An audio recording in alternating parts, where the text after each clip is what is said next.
Welcome back to my channel. For today's video guys ay paano nga ba mag-transfer ng pera sa GCash gamit ang Hello Money. Una ay i-open natin ang ating Hello Money app, then mag-login lang tayo. Type lang natin yung ating password. Make sure guys na tama yung pag-type natin ng ating password. Kasi sensitive po si Hello Money kung paulit-ulit kayong magkakamali sa pagta-type ng inyong password. Then after that, after nating makalagin ay i-click lang natin ang ating scroll down, hanapin lang natin ating GCash Exchange.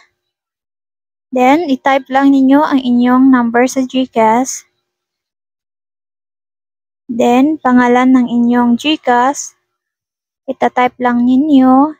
Then amount, kung magkano yung ita-transfer nyo sa GCash. Then after that, continue. And then dito pala sa baba guys ay tatanungin kayo kung ano yung aanhin ninyo ang inyong pera, kung saan ito gagamitin. And pag okay na, confirm lang natin. Then enter your password. Type natin ulit yung ating password. Then submit.